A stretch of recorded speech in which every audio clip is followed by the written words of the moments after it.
Retour en Côte d'Ivoire où nous allons parler du Conseil des ministres.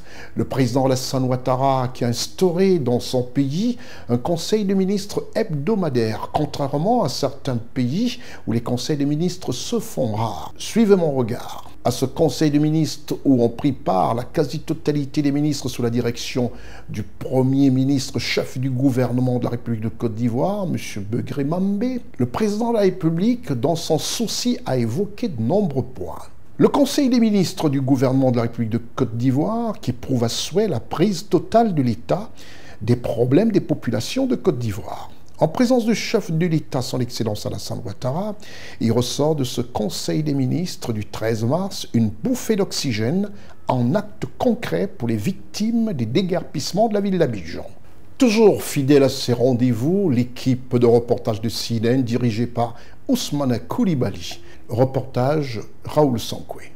Le mercredi 13 mars 2024, un conseil des ministres s'est tenu de 11h à 13h au palais de la présidence de la République à Abidjan, sous la présidence de son Excellence Alassane Ouattara, président de la République de Côte d'Ivoire, chef de l'État. L'ordre du jour de cette réunion comportait les points suivants: mesures générales, projet de loi, projet de décret, mesures individuelles, communication, mesures générales. Au titre du Premier ministre, chef du gouvernement, ministre des Sports et du cadre de vie, le Conseil a adopté une communication relative à l'opération spéciale de déguerpissement et de relogement des populations du district autonome d'Abidjan vivant dans les zones à risque. Le district autonome d'Abidjan dénombre une trentaine de quartiers d'habitat précaires, localisés dans les zones à risque et exposés en permanence à des inondations et à des glissements de terrain qui, depuis 2005, ont causé la mort de plus de 340 personnes, soit des pertes en vies humaines de 10 à 15 personnes par an. Dans le cadre de l'amélioration des conditions de vie des populations, une opération de déguerpissement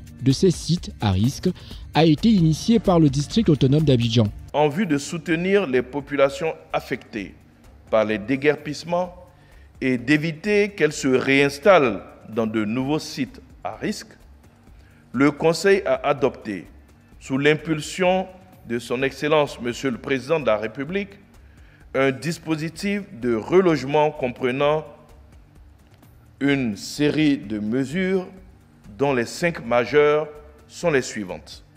Le soutien de l'État au relogement à hauteur de 250 000 francs CFA par ménage.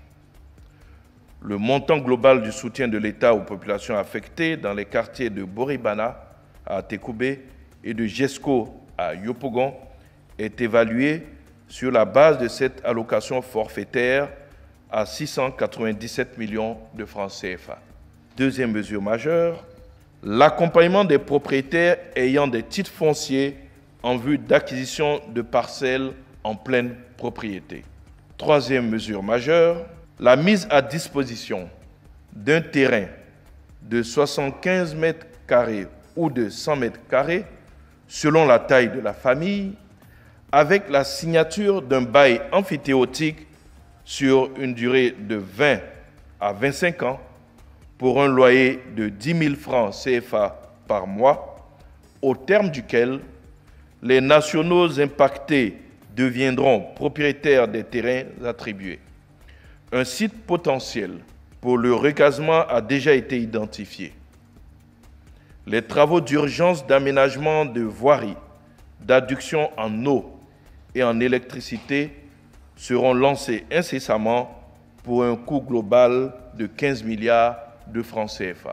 Quatrième mesure majeure, l'allocation d'une aide à la construction d'un montant forfaitaire de 1 million de francs CFA par famille en vue de les accompagner dans la construction de leur maison. Le coût global de cette mesure est estimé à 3 milliards de francs CFA pour les ménages affectés dans les quartiers de Boribana à Tekoubé et de Jesco à Yopougon. Cinquième mesure majeure, la mise en place d'un dispositif spécial pour les personnes sans emploi. En outre, le Conseil a mis en place un organe spécial dénommé Cellule aménagement des quartiers précaires du district autonome d'Abidjan, logé à la primature pour assurer le suivi des déguerpissements.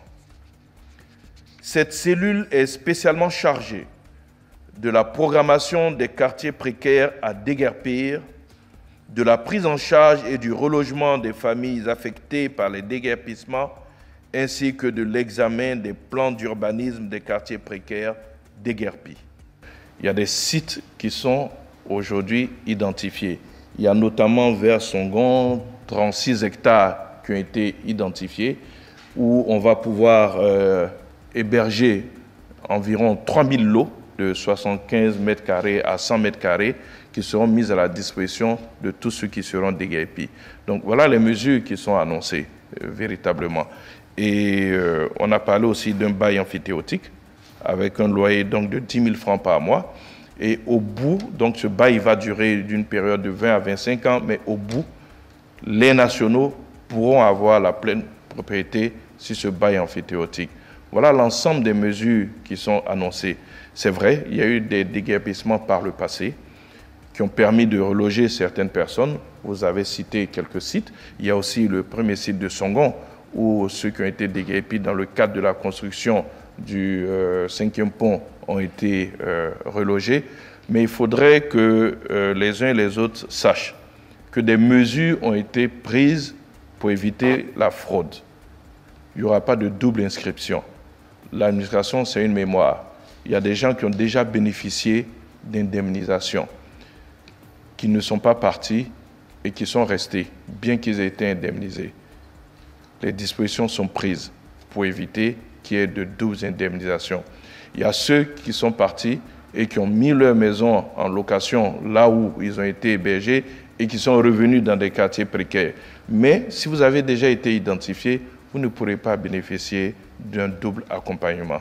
Au titre du ministère de l'Emploi et de la Protection sociale, le Conseil a adopté un décret portant modalité d'application des dispositions relatives au licenciement collectif pour motif économique. En application de la loi numéro 2015/532 du 20 juillet 2015 portant Code de travail, ce décret fixe les conditions et les procédures de licenciement collectif pour motif économique. Il détermine notamment les pièces exigibles et les procédures de saisine des instances compétentes selon les motifs prévus et pouvant être invoqués par l'employeur. En outre, au titre du ministère du Patrimoine, du portefeuille de l'État et des entreprises publiques, en liaison avec le ministère des Finances et du Budget, le Conseil a adopté une communication relative au projet de recensement et de sécurisation du patrimoine immobilier de l'État en Côte d'Ivoire et à l'étranger. Ce projet porte sur la mise à jour du fichier des biens immobiliers de l'État disséminés sur l'ensemble du territoire national et à l'étranger. Il s'agit,